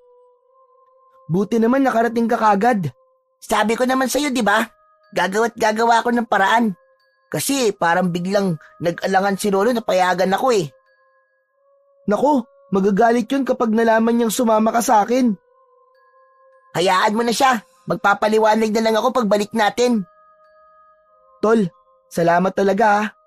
Wala yun. Sabi ko naman sa'yo, di ba? Kaya kong tumupad sa akin pangako. Pagkasama ng naglakad ang magkaibigan, patungo sa kanilang pupuntahan, binabagtas na nila ang masukal na daan papasok sa kagubatan. Wala silang ideya kung ano ba ang naghihintay sa kanila sa loob ng gubat. Ang mahalaga sa dalawang bata ay gawin ang misyon sa lugar na kanilang pupuntahan. Samantala, dahil ilang oras nang hindi nakikita ni Lolo Terio ang apong si Arvin, kaya kinabahan na ito at nagkaroon ng pagdududa. Naisip kasi niya ang sinabi ng apo na sasamahan nito si Randy sa gubat para hanapin ang ama. Kaya nagtanong-tanong ito hanggang sa natiyak niya kung bakit nawawala ang kanyang apo. Subalit wala na siyang magagawa. Kasama na si Arvin sa misyon ni Randy. Ang tanging hiling na lamang ni Lolo Terio ay ang kaligtasan ng kanyang apo at ni Randy. Nakarating na sa pusod ng kagubatan ang dalawang bata. Malayo na ang kanilang kinaroroonan, subalit wala sa kanilang muka ang pagod. Saglit silang naupo nang makakita ng dalawang malalaking bato. Di ba sabi mo, nakarating ka na dito na mag-isa, Randy? Oo, pero hindi dito, kundi hanggang dun lang sa bukana. Ibig mong sabihin, mas malayo na itong narating natin? Oo naman, ang ganda nitong gubat, di ba? Oo nga, saka ang lamig pala dito. Dahil sa mga puno, kaya malamig dito. Ang sabi mo, yung usang may gintong sungay ang kailangan nating makita, di ba? Yun ang sabi ng lola ko, kasi nga, makatutulong daw yun sa atin. Saan na nga, makita na natin yung kagad. Nag-uusap ang dalawang bata nang biglang may bumagsak sa kanilang harapan. Kaya napaigtad ang dalawa at napatihaya pa sila sa kanilang pagkakaupo. Isang sibat yun na mula sa kung saan. Hala, muntik na tayo dun, Arvin ah! Oo nga eh, saan kaya galing yan? Mukhang may ibang tao na nandito sa gubat ah. Oo nga, tol. Baka kung anong gawin sa atin. Ihanda natin ang ating tirador. Baka kalaban yun. Oo, Arvin. Oras na may gawin siya sa atin. Tsak, mabubukulan siya. Tara na, umalis na muna tayo dito. Tumayo na ang dalawang bata upang ipagpatuloy ang paglalakad. Kaya lang, may narinig silang kaluskos. May ibang tao nga. Nandito na sila sa paligid natin. Anong gagawin natin, tol? Mula sa masukal na damo ay lumitaw ang isang lalaki na nakasuot ng bahag at may dalang pana. Sa kanya marahil galing ang sibat na nakita nila kanina. Sa tingin nila ay isa itong katutubo. Huwag kayong kikilos sa masama! Itinaas ng dalawang bata ang kanilang dalawang kamay. Sino kayo? Paano kayo nakarating sa lugar na to? Hindi po kami masamang tao. Kaibigan po kami. Mababait po kami, Manong. Kung ganun, anong kailangan nyo sa gubat na to, ha, mga paslit? Meron po kaming hinahanap eh. Hinahanap po namin ang tatay ko. Matagal na po kasi siyang nawawala, Manong. Gusto ko na po siyang makita. Iba ang naging dating sa lalaki nang sinabi ni Randy. Tila may nasaling sa damdamin nito sa kanyang narinig. Ibig mo sabihin, nawawala ang tatay mo? Opo, Manong. Kaya sana po, matulungan niyo rin po kami. Bumaba na ang emosyon ng lalaki. Kung kanina'y tila galit ito nang makita ang dalawang bata. Ngayon ay awa na ang nararamdaman nito sa kanila. Hindi madali ang pakay nyo, lalo na sa lugar na ito. Isa pa, lubang mapanganib para sa gaya nyo. Mabuti pa sumama kayo sa akin. Po, saan niyo po kami dadalhin? Huwag kayong matakot, hindi rin ako masamang tao. Di ba sabi nyo, kailangan nyo ang tulong ko? Opo, Manong. Dahil nararamdaman po namin na malaki po ang may tutulong niyo sa amin. Kaya nga sumama kayo sa akin para meron din kayo mapagpapahingaan. Mukhang pagod na kayo at gutom na gutom. Nagkatinginan ang dalawang bata dahil totoo ang sinabi ng lalaki. Napapagod na rin sila at nagsisimula na rin kumalam ang kanilang bituka. Unang lumakad ang lalaki at sumunod sa kanya ang magkaibigan. Isinama ng lalaking katutubo sina Randy at Arvin sa tinutuluyan nito na isang kuweba. Ang loob nito ay natatanglawan ng siga na gawa sa kapirasong tela na ang dulo ay merong langis upang hindi mamatay ang apoy at magpatuloy sa pagbibigay ng liwanag. Inilabas ng lalaki ang pagkain. Tapang karne, lamang ugat at mga prutas ang inihanda sa kanila. Heto, kumain kayo. Ako nga pala si Camilo. Ako naman po si Randy at siya naman po ang kaibigan ko si Arvin. Kumusta po kayo, Mang Camilo? Ayos lang ako, Arvin. Sige na, kumain na kayo. At saka na lamang tayo mag-usap. Mas mainam na may laman ng inyong mga tiyan bago tayo magkwentuhan. Naging palagay ang loob ng dalawang bata dahil ramdam nila na tila mabuting tao ang kanilang kaharap na si Camilo. Masarap ang tapang inihanda nito, kaya naparami ang kain ng magkaibigan. Samantala, hindi sanay si Lola Inga na nag-iisa, kaya lungkot na lungkot ang pakiramdam niya. Unang araw yun na wala ang kanyang apo. Alam niya, nadala ni Randy ang medalyon na may mutya ng usa, subalit hindi pa rin maalis sa kanya ang mabahala at mag-alala. Subalit isang bagay ang kanyang inaasam sa pagtungo ng kanyang apo sa gubat. Nasa 10 taon nang nakalilipas mula nang mawala ang anak ko si Berting sa gubat na yon. Sana naman magkaroon na ng kasagutan ang katanungang matagal nang nasa isipan ko. Kung nasaan na nga ba ang aking anak, ang tatay ni Randy? Kung talagang buhay pa ito, sana naman ay magkita ang mag-ama. At kapag nangyari yon, labis yung ikatutuwa ng aking apo. Balikan natin ang kagubatan na kinaroroonan ni Randy. Dahil naging palagay na ang loob ng dalawang bata kay Camilo, kaya naman nagawa na nilang sabihin ang iba pa nilang pakay sa gubat bukod sa paghahanap sa amang nawawala roon. Ang ibig niyong sabihin nais niyo ring makita ang usang may gintong sungay? Opo, Mang Camilo. Yun po ang sabi sa akin ng lola ko. Mapanganib ang bagay na yon, Randy. Maaari niyong ikapahamak. Ano po bang meron sa usang may gintong sungay, Mang Camilo? Marami ng mga ngaso ang nagtangka na hulihin yon. Lahat sila ay naging bigo. Kundi naman ay napapahamak sila. Nagkakaroon ng problema sa kanilang isipan ang sino mang magtangka na hulihin ito. Dahil po ba, engkantado po ang hayop na yon? Tama ka. Sinasabi na alaga ito ng isang makapangyarihang engkanto. Kaya kahit ako, hindi ko yun pinapangasang hulihin. Pero Mang Camilo, nakikita niyo po ba yun dito sa gubat? Yung usang may gintong sungay? Oo, at alam ko kung saan ito madalas makita. Doon sa batis, kung saan lagi itong umiinom ng tubig. Kung ganun po pala, matutulungan niyo po kami para makita po ang usang yun. Maaari kong ituro sa inyo. Subalit, hindi niyo ako maaasahan para tulungan kayong hulihin yun. Gaya ng sinabi ko, mapanganib yun. Kaya binabalaan ko kayo sa nais niyong gawin. Nagkatinginan sina Randy at Arvin. Alam nilang hindi biro at lalong hindi panakot ang babala ni Camilo sa kanila.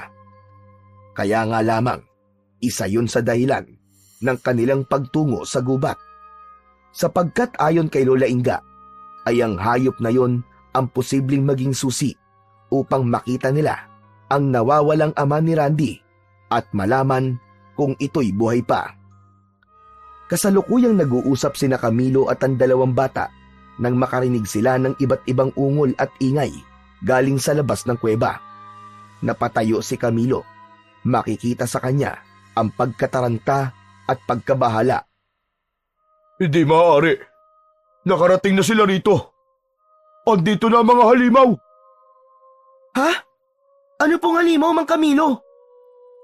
Ibig niyang sabihin, Mang Camilo, may halimaw dito sa gubat? Mga ligaw na hayop po ba sila? Hindi, Arvin. Sila ang umuubo sa mga hayop na narito sa kagubatan. Sinisira nila ang pagiging balanse ng gubat na ito. Ano po bang klaseng halimaw sila, Mang Camilo? Mga aswang. Mga aswang na nanganganlong dito sa kagubatan. May aswang din po dito? Oo, tama ka, Arvin. Sila mga aswang na dati nasa kapatagan. Subalit na mapatay ang kanilang mga kalahi, ay sila na lamang ang naiwan. Mas pinili nilang dito na manatili sa gubat. Ang kanilang mga binibiktima ay mga hayop. Hindi po ba kayo natatakot sa mga aswang? Sanay na ako sa kanila. Pero nag-iisa lang po kayo. Nasaan na nga po pala mga kasama nyo? Ang totoo'y palaisipan ng kanilang pagkawala. Isa-isa silang nawala, samantalang dumarami naman ang mga aswang. Baka po, pinatay ng mga aswang ang mga kalahi nyo. Walang makapagsabi kung pinatay nga sila. Pero may ibang nagsasabi na mga aswang kaya sila dumadami dito sa gubat ay dahil sila mga nawawalang mga katutubo. Ibig niyo sabihin, naging aswang ang mga kalahi niyong katutubo, Mang Camilo? May nagsasabing ganun na nangyari, pero walang makapagpatunay. Saka hindi rin malinaw kung paano sila naging aswang. Nakakatakot pala dito, Randy. Oh, hayan na. Naduduwag ka na. Arvin, huwag kang mag-alala. May kakampi tayo. At hindi niya tayo pababayaan. Yun ang sinabi sa akin ng Lola Inga ko. Napatingin si Arvin sa kaibigan. Alam niyang ang tinutukoy ni Randy ay ang suot nitong medalyon na may mutya ng usa. Muli ay narinig nila ang pagkakaingay ng mga aswang na nasa labas ng yungib. Bakit nga po pala nandito yung mga aswang? Nalaman nila ang pagdating nyo. Naamoy nila ang mabango at sariwang dugo nyo. Lalo na't mga bata pa kayo. Naka! Patay! Tayo pala ang pakay ng mga aswang na yun. Pero huwag kayo mag-alala. Akong bahala sa inyo. Hindi ko kayo pababayaan. Bisita ko kayo. At hindi ako papayag na may gawing masama sa inyo mga aswang na yun. Tutulungan po namin kayo, Mang Camilo. Teka, Tol. Bakit kasama ako? Hindi ko sila kakayanin. Ikaw lang tong... Oo nga pala, no? Sige, kami na lang ni Mang Camilo ang haharap sa mga aswang. Sigurado ka ba, Randy? Kaya mong harapin ang mga aswang? Opo, Mang Camilo. Kayang-kaya po yan ang kaibigan ko. Maniwala po kayo. Halika, lalabas tayo ng kuweba. Hindi sila titigil hanggat hindi nila nagagawa ang kanilang gusto. Sige po, sasamahan ko po kayo. Kunin mo to, Randy. Isang sibat na antalim ay may panlaban sa mga aswang. Ang bawat tamaan yan ay tiyak ang kamatayan dahil sa lasong nasa dulo ng sibat. Salamat po, Mang Camilo. Ang sa akin naman ay itong pana at busog. Ito ang sandata ko laban sa mga aswang. Naiwan sa loob ng kuweba si Arvin. Gusto sana niyang makatulong, pero gaya nga ng sinabi ni Mang Camilo, mapanganib ang mga aswang na yon. Baka kung mapaano lang siya, lalo na't wala siyang anumang agimat na magagamit. Hindi gaya ni Randy. Buo ang loob ni Randy na sumama kay Mang Camilo. Lumabas sila sa loob ng kuweba. Hawak ng katutubo ang sulo na kanilang tanglaw. Nanlaki ang mga mata ng bata nang makita ang napakaraming aswang na nakaabang malapit sa bukana ng yungib. Inihagis ni Mang Camilo ang dalang sulo sa mga aswang. Nabulabog ang mga ito, lumayo sa bukana ng yungib. Nagkanya-kanya ng iwas sa sulo na lumikha ng maliit na sunog nang mahulog yon sa damuhan. Ang pagkataranta ng mga aswang ay sinamantala naman ni Mang Camilo. Agad niyang pinakawalan ang sibat na nasa busog. Asintado ang taong katutubo. Sapul sa dibdib ang bawat aswang na tamaan. Sinugod naman ng ibang aswang si Randy dahil naglalaway sila nang maamoy ang sariwang dugo ng bata. Subalit hindi pumayag si Randy na maging biktima siya ng mga halimaw na yon. Hawak ang mahabang sibat ay isa-isa niyang pinatamaan sa iba't ibang bahagi ng katawan ng aswang na umatake sa kanya. Gaya ng sinabi ni Mang Camilo, ay agad na nahilo at bumubulagta ang bawat tamaan ng sibat. Mabisa nga ang lason na nasa dulo ng sibat na hawak ng bata. Nakita ng mga aswang ang pinsalang nilikha ni Mang Camilo at Randy sa kanilang grupo. Sapagkat marami kagad ang napatay at ang iba naman ay may malulubhang sugat, kung kaya umurong na ang iba sa kanila. Takot din silang tuluyang malipol.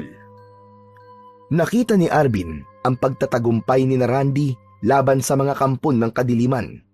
Sumunod siya nang lumabas si Randy, pero nagkubli sa may bukana ng yungib. Kaya napanood niya ang sagupaang nangyari. Kitang-kita niya ang kahusayan ni Mang Camilo at Randy sa pakikipaglaban sa mga aswang. Samantala, sa lugar na iniwanan ni Randy at Arvin, mula nang umalis ang mga ito, ay hindi makapagtulog si Lola Inga. Hindi niya maalis na di mabahala at mag-alala. Lagi niyang naiisip ang kanyang apo. Habang nag-aalala ang matandang babae kay Randy, nakarinig siya ng kung anong ingay sa labas ng kanyang bahay. Kasunod ay ang pag-iingay ng kanyang mga alagang hayop na tila natatakot. Bumangon si Lola Inga. Kinuha ang isang kaputol na kahoy na nasa may pinto. Maaaring may kung anong hayop na gustong makialam sa kanyang mga alagang manok. Tuloy-tuloy itong lumabas ng bahay. Subalit bago pa siya makarating sa likod ng bahay upang tignan ang mga alagang hayop, ay humarang sa kanya ang isang nakakatakot na nilalang. Isang aswang yon na nanlilisik ang mata at nais siyang atakihin. Agad na ginamit ng matandang babae ang hawak na kahoy upang hatawin ang halimaw na nasa kanyang harapan. Subalit agad na nahawakan nito ang kamay ni Lola Inga. Kasunod ay isang malakas na suntok ang pinakawalan ng halimaw. Nawalan ng malay ang matandang babae. Nagising na lamang si Lola Inga na nasa loob siya ng isang lumang silid. Iginala ang kanyang paningin. Nanlaki ang kanyang mga mata sa kanyang nakita. Nasa loob siya ng lumang bahay ni Mang Gusting. Sabi ko na nga ba, ikaw na hayop ka. Ikaw ang aswang. Ikaw ang halimaw. Matagal na, Inga. Matagal na. Anong kailangan mo sa akin? Bakit mo ako dinala rito sa mabaho at pangit mong bahay? Dahil sa atraso niyo sa akin. Lalo na ang apo mo. Nasaan siya? Hindi ko alam. Saka ano bang problema mo, Gusting? Kumuha lang ng mangga ang apo ko at ang kaibigan niya. Malaking bagay na ba sa'yo yun? Ang dabot mo naman. Dahil sa lahat ng ayaw ko, ay yung ginugulo ako at pinagnanakawan. Napakalaki na talaga ng ipinagbago mo.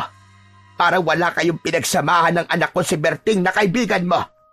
At baka nakakalimutan mo, si Randy ay anak ni Berting. Wala akong pakialam sa sinasabi mo. Bakit mo ako dinala rito? Para puntaan ka rito ng pasaway mong apo. Siya ang dapat kong parusahan. Kaya hihintayin kong hanapin ka niya. Hindi ba pwedeng patawarin mo na lang siya? Ikaw nga itong maraming atraso dahil sa pagiging aswang mo. Kapag nalaman ng mga tao rito ang tungkol sa'yo, hindi ka lang mapapalayas, kundi papatayin ka rin nila. Hindi nila malalaman kung hindi mo sasabihin. Saka isa pa, hindi naman ako nambibiktima ng mga tao. Hayop ang aking kinakain. At yun ay ang mga alaga ko. Kaya wala ko napeperwisyo. Ngunit aswang ka pa rin. At kapag nagsawa ka sa mga hayop, baka tao na lapain mo. Kaya pakiusap, pakawalan mo na ako. At pangako, Gusting, tatahimik ako. Hindi ko sasabihin ang aking natuklasan tungkol sa'yo. Kailangan makaharap ko muna ang apo mo at ang kaibigan niya. Dahil sila ang may atraso sa akin. Samantala, sa gubat, lumipas na ang magdamag. Bagamat unang gabi yon ng dalawang bata na matutulog sa loob ng kuweba, ay naging maayos ang kanilang tulog. Nang magising sila, ay nakahanda na ang pagkain. Mga sariwang prutas at nilagang halamang ugat. Hindi sanay sa ganong pagkain ang dalawang bata, subalit kailangan nilang kumain upang may mailaman sila sa kanilang sikmura. Nang matapos mag-almusal, ay naghanda na sila upang simulan ang paghahanap sa usang may gintong sungay. Nangako sa kanila si Camilo na sasamahan silang ihatid sa lugar na kung saan ay maaaring makita ang naturang hayop. Doon sa lugar na madalas itong naglalagi upang uminom ng tubig. Gaya ng ipinangako ng katutubo, ay binagtas na nilang tatlo ang daan patungo sa lugar na sinasabi ni Camilo. Masukal ang daan, iba't ibang puno ang nakatanim, hanggang sa makarating sila sa tila maliit na batis na may napakalinaw na tubig. Tinatamaan ng sikat ng araw ang tubig, kaya ang kislap nito ay tila kumikislap na mga diamante. Hanggang dito na lamang ako, Randy, Arvin. Iiwan niyo na po kami, Mang Camilo. Sabi ko naman sa inyo, hindi madali ang ibig niyong mangyari. Isa pa, nag-iingat lang ako. Tol, paano to? Iiwan na tayo ni Mang Camilo. Kung siya na matagal nang naninirahan dito sa gubat natatakot eh. Paano na tayo? Arvin, nagtitiwala ako sa bigay ni Lola Inga. Alam ko na malalakas ang loob nyo. Ang sabi nyo nga, may gabay kayo at hindi pababayaan ng kung ano mang pinangahawakan nyo. Kaya hangad ko na lamang ay ang magtagumpay kayo magkaibigan. Maraming salamat po sa pagdadala niyo po sa amin dito. Sige, mag-iingat kayo. Umalis na si Camilo, bagamat nasa dibdib niya ang pagkabahala para sa magiging kapalaran ng dalawang bata. Wala na ang katutubo at tahimik na nag-aabang ang dalawang bata sa pagdating ng hayop na kanilang hinihintay. Tumindi ang sikat ng araw sa lugar na yon. Kitang-kita nila ang pagdating ng mga usa upang uminom sa batis. Tol, ayan na. May mga usa nang dumadating. Nauuhaw na sila. Oo nga tol, antabay lang tayo. Ginto ang sungay ng usang hinihintay natin. Dumating kaya yon, Tol? Sana naman, para hindi masayang ang oras natin. Kung makita natin yon, paano natin malalaman ang tungkol sa itay mo? Makakausap ba natin yung usa? Oo nga eh, hindi ko rin alam tol. Malalaman natin yan. Kaya iahanda ko na rin tong suot kong medalyon. Nasa kanyang kaligtasan natin. Inaplos-haplos ni Randy ang suot na medalyon. Kasunod ay ang pag-usal ng ritual at paghingi rito ng tulong. Natapos ang paghihintay ng magkaibigan. Nang mag-alisan ang grupo ng mga usa na uminom sa batis, ay dumating ang kanina pa inaantabayanan ng dalawang bata. Kasama ang ilang usa, may kaba sa kanilang dibdib nang makita nila ang usang may gintong sungay. Randy! Randy, nakikita mo ba yun? Oo tol, wag kang maingay. Ang gara! Kakaiba nga pala talaga ang usang yan. Tignan mo ang sungay niya, Tol. Kumikislap sa sinag ng araw. Gintong-ginto nga. Saka parang nakikiramdam siya. Mukhang mailap. Anong gagawin natin? Paano natin yan mahuhuli? Hindi ko rin alam tol. Pero sabi ko nga sa'yo, nagtitiwala ako sa medalyong suot ko. Kung tiradurin mo kaya, asintayin mo sa may binti. Baka sakali kung tamaan mo, hindi siya makakatakbo. Kung di ko tamaan tol, baka matakot at tumakbong palayo. Pero bala na. Inihanda ni Randy ang kanyang tirador at ang batong pambala. Bago niya yun inilagay sa tirador, ay ikinuskus niya sa kanyang suot na medalyon, sabay bulong. Pinuntirya ni Randy ang usa. Hinila ng husto ang tirador, saka binitiwan yun. Tinamaan ng usang may gintong sungay. Bumagsak ito na tila hirap makatayo. Ayos! Sa Tol! Bumagsak ang usa! Halika! Puntahan natin! Nagsipagtakbuhan ng ibang usa na naroon. Natakot ang mga ito. Nagmamadaling lumapit ang dalawang bata sa usa. Nagpupumilit naman ang hayop na tinamaan ng bala ng tirador upang tumayo at tumakbo. Hirap ito, pero pilit na hinihila ang paa. Bago pa tuluyang makalapit ang dalawang bata, ay nakalayo ang usa kahit nahihirapan. Naloko na! Matatakasan pa yata tayo! Sundan natin, Tol! Tsak na hindi siya makakalayo! Pilay siya eh! Sinundan ng dalawang bata ang tumatakbong hayop. Kailangan nila itong mahuli dahil ayon sa kanyang Lola Inga, ito ang magiging susi upang malaman nila kung ano ba talaga ang nangyari sa kanyang ama. Paikot-ikot at kung saan nagsuot ang hinahabol na usa, kailangan hindi yun mawala sa kanilang paningin. Bilisan natin tol! Baka makalayo at hindi na natin makita! Oo, Randy! Andito lang ako sa likod mo! Baka papunta siya sa lugar kung nasan naroon ng itay ko at matagal nang nakakulong dito sa gubat. Teka! Parang biglang nawala yung nahabol natin ko sa tol. Huminto ang magkaibigan sa pagtakbo. Hindi na nila makita ang hinahabol na hayop. Anak ng usa naman oh! Asa na yun? Bakit biglang nawala? Nalintikan na! Mukhang nailigaw yata tayo!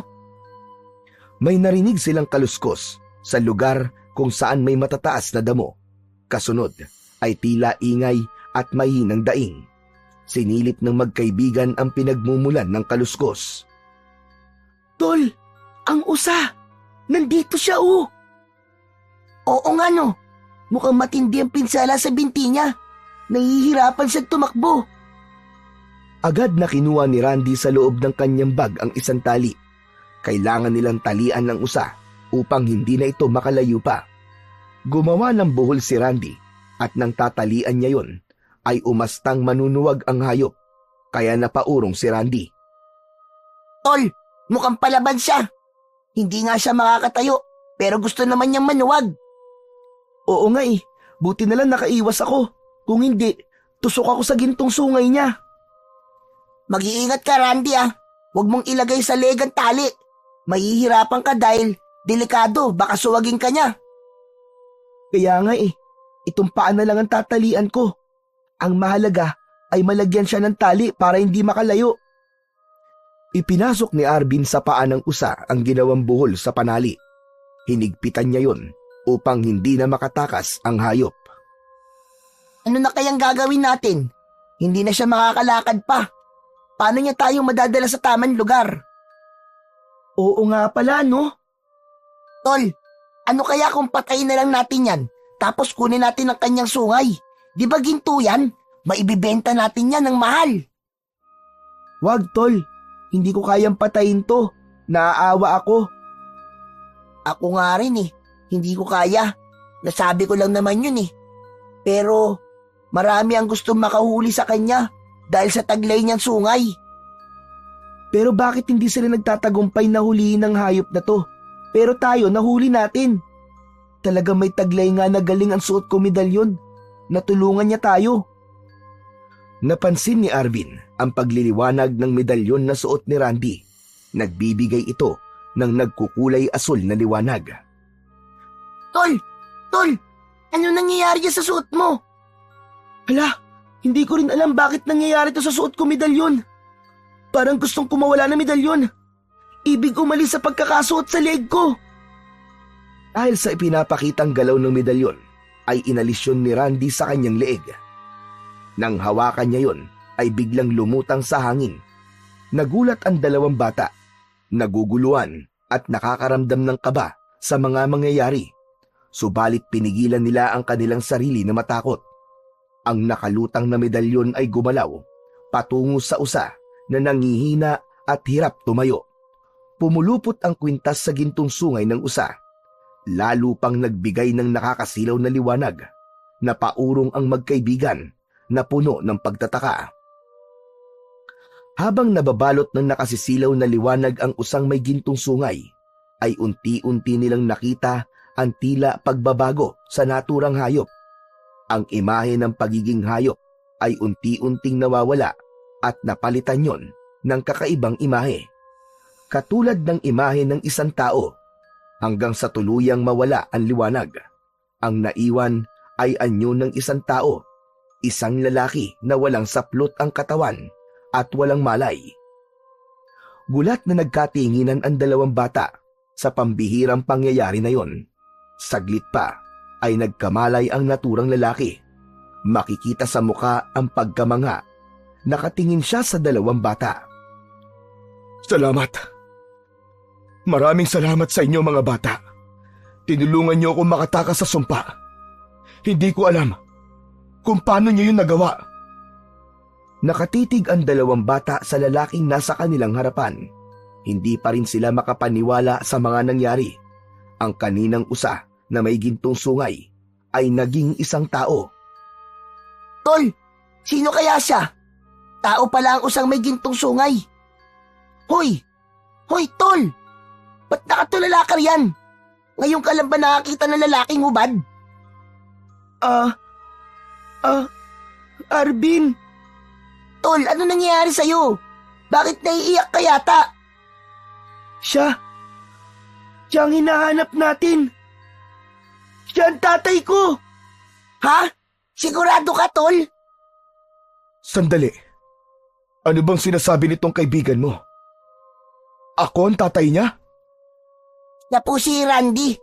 Lola niya po si Lola Inga. Hindi agad nakapagsalita ang lalaki. Saglit itong natulala. Kasunod ay ang biglang pagtulo ng luha sa mga mata. Saka biglang niyakap si Randy. Gumanti na rin ng yakap ang bata. Randy! Randy, anak ko! Randy! Hindi ko inaasahan na magkikita pa tayo uli. Akala ko habang buhay na ako makukulong sa sumpa at hindi na makakabalik sa pagiging tao. Mahigpit ang yakap ni Randy sa kanyang ama. Walang tigil sa pagtulo ang luha ng bata. Puno ng kasiyahan ang kanyang puso dahil nakita niya at nayakap ang ama na kay tagal niyang pinanabikang makita. Nakatingin lang si Arvin sa pangyayaring yon na nagsimula na ring mangilid ang luha sa mga mata. Dama niya ang kasiyahan ng kaibigan at yun ay kasiyahan na rin niya. Nang pumayapa na ang emosyon, kumuha ng isang t-shirt si Randy sa loob ng kanyang bag. Ibinigay yon sa kanyang ama. Dahil maliit ang t-shirt, hindi ito kasya sa tatay ni Randy, kaya't ginamit na lang yun upang takpan ang maselang parte ng katawan ni Berting. Dahil malaking katanungan sa dalawang bata ang tungkol sa pangyayaring kanilang nakita, kaya naitanong nito kay Berting kung paano siya naging usa na may gintong sungay. Ang sino mang makakahuli sa usa na may gintong sungay ay mapapasailalim sa sumpa. Nalilipat ang sumpa sa taong huhuli dito. Siya ang magiging usa. Mananatili siyang nakakulong sa katawan ng hayop hanggang may darating na taong magkaka-interes na hulihin ito. Yun ang nangyari sa akin dahil pinagtangkaan kong hulihin ng usa upang ipagbili ang sungay upang maipagamot ang nanay mo. Kaya nga lamang, kamalasan na nangyari at hindi na ako nakabalik pa, Randy. Matagal na pong patay si inay. Maliit pa po ako nun. Wala ka pang 1 taon nang maglaho ko dito sa gubat. Pero teka, paanong nakabalik ako sa pagiging tao? Kayo ba ang umuli sa usa? Bakit hindi tumalab sa inyong sumpa? Hindi kayo naging usa? Dahil po dito sa aking medalyon, itay. Ang medalyon na may mutya ng usa na ipinadala po sa akin ni Lola Inga. Maraming salamat. Sa pamamagitan mo, anak, natapos ang sumpa at natigil na ang paglipat nito. Wala na ang usang may gintong sungay na may panganib na dala. Hindi na magpapatuloy ang sumpa ng engkantado. Nagkabisa pala ang medalyon na dala ko, itay. Maraming salamat sa iyo, anak. Siguro sadyang isinilang ka para maging kasangkapan upang tapusin ang sumpa at mailigtas ako. Grabe, tol. Hindi pa rin ako makapaniwala sa mga nangyari. Parang palabas lang yun sa TV ah. Mabuti pa umalis na tayo dito. Saka, tsak na naghihintay na rin sa atin si Mang Camilo sa pagbabalik natin. Masayang nilisan ni Randy ang lugar kung saan naging saksi sa mahiwagang pangyayari. Malapit na sila sa kuweba sa tirahan ni Camilo nang makita niya na maraming katutubo ang naroon. Agad ay nakita sila ng lalaki. Nagtagumpay kayo! Opo, Mang Camilo. Buhay po ang tatay ni Randy. Kasama na po namin siya. Masaya ako para sa inyo. Malaking bagay ang inyong nagawa. Hindi mo lang nailigtas ang itay mo sa sumpa, kundi naibalik mo rin sa dating pagkatao ang mga kalahi kong katutubo. Ha? Ano pong ibig niyo sabihin? Saka, saan po galing ang mga kasama niyo rito? Sila ang mga aswang, Randy. Nagbalik na sila sa dati nilang anyo.